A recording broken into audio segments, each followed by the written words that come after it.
Tangerine was knowing what she was doing. Smart kitty. Sebastian was just so fine. The scenes, the spice, the steam. It was hot. It was cute. They were spicy. I would like read it at night and be like, oh, I really like it. Enjoy watching me leave Callahan. I'm like, whoa. It made me almost want to throw the book and be like, ah! Like, she ran out to the baseball field and kissed him because it was his last game. I'm thinking, girl, he loves you. He wants to be with you. Why are you being this way? It like drove me insane. Hey, you guys, welcome back to the 15th episode of Mels Talks. I thought this sweater would be really fitting, and it's winter. It's actually snowing outside. It's really beautiful, but it's very like planet and moon and stars, and it's sunny outside today. And this book talks a lot about baseball, but also a lot about NASA. And so I thought, honestly, this sweater was really appropriate to wear. And I have gloves on because it's freezing. Where I'm parked exactly. So I tried like going in my school, but I don't know. Did school? Oh, school didn't cancel because the roads are fine. Today's a holiday. That's why no one's in school. Like the high schoolers. So I was gonna go in there. I couldn't really see the baseball field anyways because I wanted to be nearby a baseball field because that's the whole point of the story. I thought, ooh, be a part of the new parking lot of the updated school. But then there was like a truck there and I was like, I don't want to like,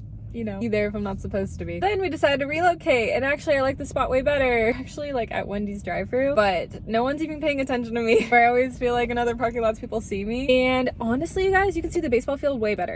It's kind of under construction right now, so hopefully during baseball season it will look prettier, so the field doesn't really look that flattering. This is the only one I have close by. So that's the baseball field in my area. Can't really tell, but you can a little, so I thought the spot was way better. We have a backdrop of the baseball field, kinda.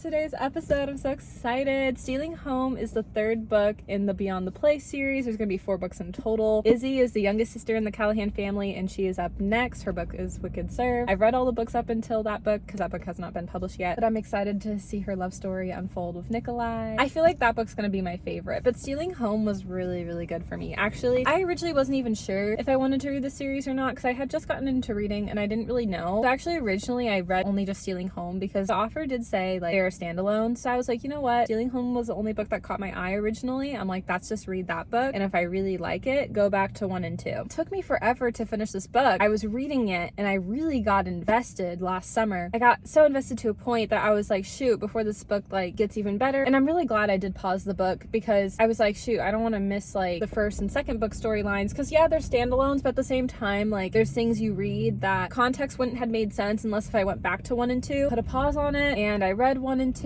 This is definitely one of my favorite books by far, but it was really hard to reread again. I made myself reread again. I didn't want to pick up where I left off because I wanted to look for clues and details after I read 1 and 2. It just took me way longer to get through this book because of the rereading. I have a hard time with rereading something, but I am absolutely in love with it. I was really glad I did reread it because once I read the feature pages in this book, everything from book 1 and 2 started to make way more sense, honestly. The main characters from the first 2 books would come back into the book as well because the series is really about like family. I was really glad with my decision, but I just have a hard time with rereading something. But I really like this book regardless. Definitely a 6-star read. I just love this cover. Let's appreciate the cover. It's so beautiful, so romantic. I'm gonna talk about spoilers.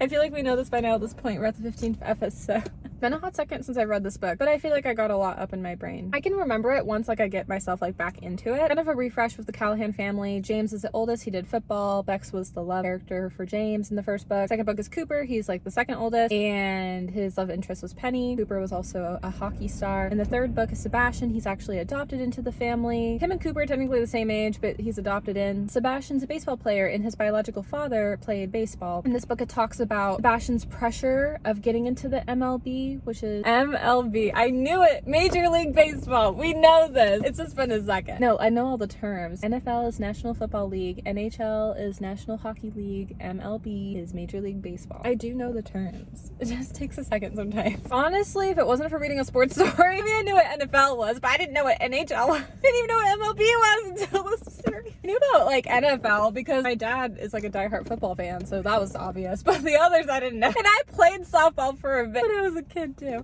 Oh my gosh. Well, but softball's different than baseball. Not by much, but like a little. So it's not like it'd be called MLB for girls. I don't think. I don't know. I don't know. I stopped playing softball. Don't come at me. That's actually a fun fact about me. I did softball when I was like in the 2nd and 3rd grade. And Mia even did softball for a little bit too in the book, which I thought was cool for like the storyline. Sebastian feels like this pressure to go into the MLB because his father was famous in the MLB. If you remember from the first book, James kind of took the reins of his father, which is Sebastian's adopted father, Richard. We love Richard.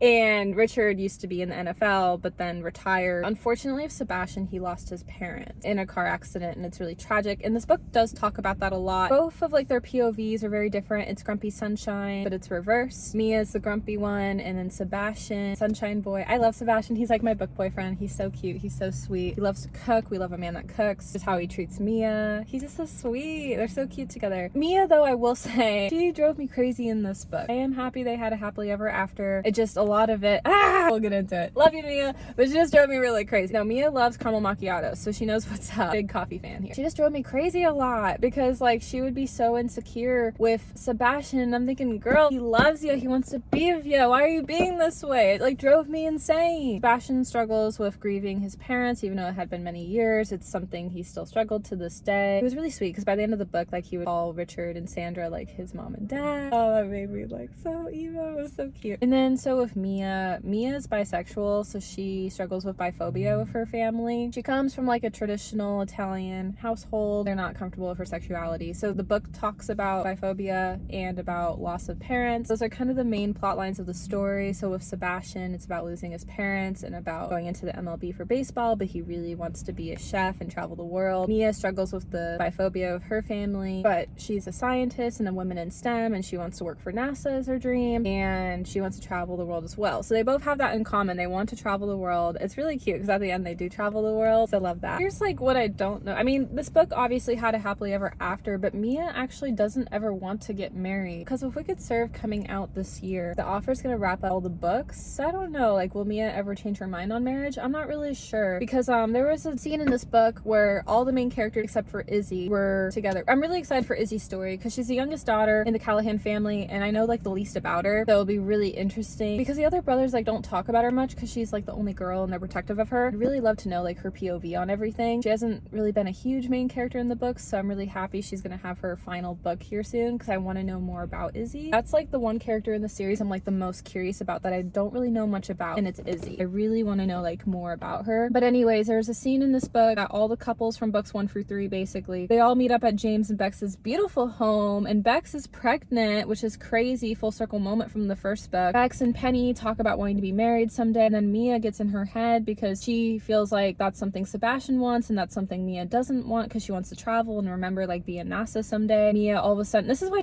I love you, Mia, but this is why she drives me insane, is because I just wish she would have like communicated. I think this book, if I'm correct with my reading terminology, had the third act breakup, but it doesn't mean they break up for good. It just means they have a moment where they break up but they get back together because they did. It's all good. But it made me almost want to throw the book and be like, ah! Like I didn't want to keep reading because I was like, they better not be broken up. But the author said all books had happily ever after, so I'm like, I need to keep going. No, and it had a beautiful end. Like she ran out to the baseball field and kissed him because it was his last game of him not going into MLB, and it was so cute and romantic AF. And the moment when they had the third act breakup, I'm like, no. Mia could have just communicated with Sebastian, but she got in her head. I felt like throughout this book, she like constantly was in her head, just so insecure, and I just wish she was more secure of what she like has with Sebastian. My favorite part of this book actually was during forced proximity scenes. I actually really liked the beginning part of the book. It talked about Sebastian's POV, about Cooper's 21st birthday party. I'm pretty sure I covered in the second book with Breakaway. Penny had some trauma happen and Cooper ran after her, but meanwhile like Seb and Mia were kind of like sneaking around. So Seb like wanted to be a flirt with Mia and they were dancing together, and it was like really cute, and it was showing like Seb's like POV, which I thought was cool. I didn't know that was happening during Breakaway because at the end of Breakaway they teased like Seb and Mia, but then Mia's all like, enjoy watching me leave Callahan. I'm like, whoa. So the book was already getting ready to go. Unfortunately, Mia's dorm gets flooded, and it's so funny because like Seb was trying to forget about Mia because Mia didn't want to be with him,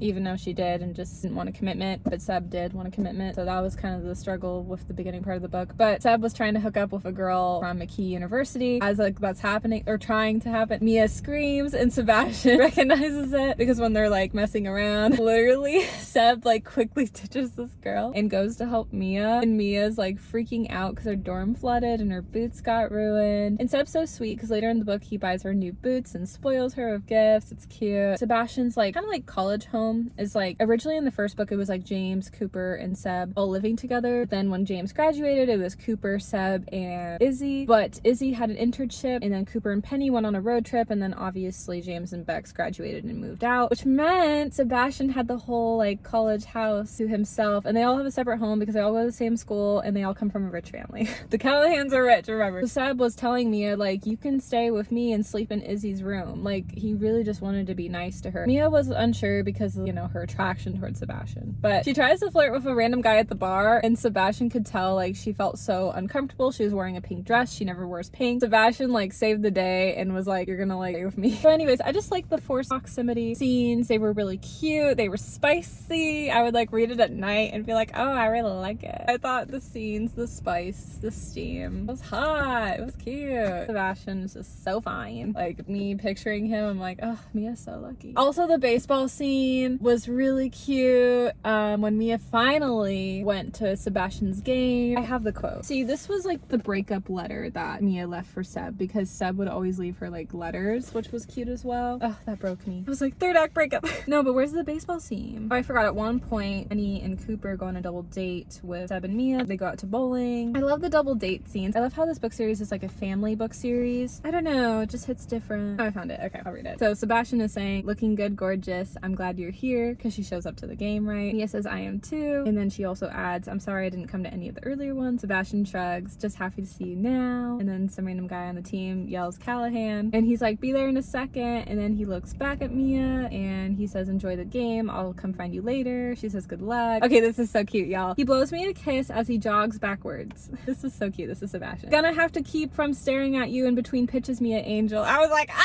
My heart melted. And then Izzy, I love Izzy so much. She was like, oh, this is so cute. I'm going to throw up. And I literally wrote like in my notes, like, your next is. Then Cooper's like a savage. I like grew to love Cooper, honestly. Cooper would like annoy me in like the beginning of Breakaway, and then I really like loved him at the end. Cooper was like, please don't. And me just imagining Cooper, I just was like, a classic, so funny. He's like, I can't do a repeat of last time you barfed on me, because in the second book, Izzy unfortunately barfed on Cooper at a party that he like ran into Penny again. Sebastian eventually kind of overcomes like the grieving, but it's something that's like really hard. Like if someone has ever lost parents, I can't imagine like in a car accident or just in general. It's a hard thing to go through. They had a steamy scene at the baseball field. They were even playing like baseball together. It was so cute. Mia has not really wanted any distractions, not really wanted a commitment, because she's committed to wanting to transfer to a school internationally. That's why she like didn't really have time for like a relationship, and again, like she kind of like struggles with commitment. I don't want to be like commitment issues, but like kind of, she has like insecurities. But I feel like she did a lot better at the end overcoming it. Just communicate, people. Anyway, so her big storyline of the book is just like wanting to get into NASA someday, impressing her professor. She kind of would avoid talking to her family because the struggles I've mentioned before that she's had with her family. So one more scene, only because it's on the top of my head, then we'll keep going with Mia's storyline. So one of my other favorite scenes, Tangerine from book 2, that's Cooper and Penny's cat. I'm obsessed with Tangy. Tangy, I don't know how to say the nickname, sorry. So Tangerine. It's like stuck at one point, and Seb and Mia like had to save her, and they did. And it was like another cute romance scene, because then they were like on top of each other, and it was like, ooh, because this was during the forced proximity scenes, and I was like, oh, Tangerine was knowing what she was doing. Smart kitty. Back to Mia. So her family wanted her to come home during like a break or like a big Italian family gathering. Penny's also Mia's friend, by the way. So Penny was really supportive and came along with Cooper. Obviously Sebastian was there. Mia's family was also kind of like hard to get along with, so Seb had a hard time like with the family dynamic, and that was actually right before they met up with Bex and James. So then that's when Mia was like spiraling. I will say this, like Mia's family at the end of the book were starting to come around to her. I love that the books were family based. One argument that like Seb and Mia had that was kind of a big deal was that even though like Mia didn't always get along with her family, she still like loved her family at the end of the day, because I mean you should, for one, but for two, it's a family based story. And oh gosh, the snow. Sebastian lost a lot of his family from his biological side because of everything with the car accident. There was drama. He really just had the Callahans, and they're a really good family. So he would keep telling Mia, like, you have like my family, like you don't need your family. But I understood like Mia's point of view, why she was offended by that, because it's like, even though like she doesn't get along with her family and they hadn't always treated her right, still knew they were her family and she still loved them. So she's like, what are you talking about? You know what I mean? That like drove me crazy. Like I was on Mia's side for that, because it's like, yeah, even if I've had struggles with my family too, and at the end of the day, it, you can't like throw them away, or you shouldn't, you know what I mean? Like, that's part of life, unfortunately. Like, you're gonna struggle with the people you love. I was totally like, yeah, Mia, pop off, I get with what you're saying. And I'm like, Sebastian. But I will say Sebastian redeemed himself with it though, so it's all good. He wanted to get Mia back, obviously, because they broke up for like a hot second with like that letter. And he was like trying to figure out a way of like how to prove to her that he really wanted to be with her, and he wasn't worried of her not wanting marriage or kids, but be together and see how it goes. And so Izzy was like, Izzy's so smart, the youngest sister. She literally told Sebastian, Mia's a scientist, like think like how a scientist would think. And I was like, ooh, okay. Is Sebastian kind of put like a math equation in a sense together. Like, he was so sweet and literally like talked to Mia's family, connected with them, and persuaded them to go to her science event that she had. And Sebastian couldn't have been there because he had his baseball game, but the fact that like he secretly set it up for everyone else to all be there and support Mia, like everyone else in the Callahan family was still really supportive of her despite their little breakup that Seb and Mia had. It was just a sweet like full circle moment. And then after that was when she ran out to kiss him, and that was so romantic. And then at the end of the book, like I said, they travel together, which is so cute. I'm excited to see how the book will wrap them up as a couple, all the couples, honestly. Once Izzy's book comes out, the final book we could serve, I can't wait. It's gonna be so good. I feel like I think that one's gonna be my favorite. I love like the good girl bad boy trope a lot, and it's like bubbly girl pretty boy, so I feel like I'm gonna like the fourth book a lot. That's like my favorite trope, honestly. They have one last like family scene, and Richard and Sandra are just happy everyone has found their significant others, and that scene I was low-key kind of like, but Izzy hasn't yet. But she was low-key, you guys, low-key texting Nikolai. I have it because I was like so excited. So keep in mind, if you guys remember, well, I don't know if you guys are readers like I am. I don't know if I really talked about it much in the series, but in the first two books, James and Cooper talk about Nikolai a little bit. James basically says in the book that Nikolai is Cooper's nemesis, and then Cooper has beef with Nikolai in the second book a bit. That's why Izzy can't say that she's talking to him. Izzy's like basically in the scene like on her phone a lot and kind of all giddy. And Mother Sandra, she says, I think she's talking to someone, and then Sebastian's like, a guy. And then Sandra's like, she's been giggling at her phone all afternoon. I'm like, ah. And then I like write like Nick, because he's been really quiet about it. Sebastian's so sweet. He's so protective. He's like, she's our little sister. It's very serious business. They're gonna be all so protective. They'll come around to Nikolai. Like, I'm really excited to get to know Nikolai as well as Izzy better in the final book, because out of all the characters in the whole series, I know the least about Izzy and Nikolai. Izzy's talked about here and there. Nikolai's talked about here and there, but we really don't know either one of them yet. I am really looking forward to Wicked Serve to get to know both those characters better, because those are the least two that we know of, honestly. I don't know if Mia knows about it, but definitely all the brothers don't know about it. Maybe Penny and Bex do. I don't really know. Sebastian's like, who are you texting? She's like, no one. He's like, oh. She laughs. She's like, believe me, it's best kept a secret. Is why a secret? And then she says Cooper would totally flip. And then the last chapter was them going off to out of the country. I don't remember where. I want to say Switzerland, but I don't know. Mia says, without anything but love coursing through me, connecting us like planets orbiting the same sun, our stars align, a future that belongs to us together and no one else. I'm ready, because he basically asked her if she's ready to leave. It's so cute. He even says he's proud of her. He says, love you, angel. I loved like this last part of the book. It was so cute. That's all for this episode today. I hope you guys enjoyed it. I really love Stealing Home. I recommend reading the Beyond the Play series. I'll catch you guys next time. Bye. Love you.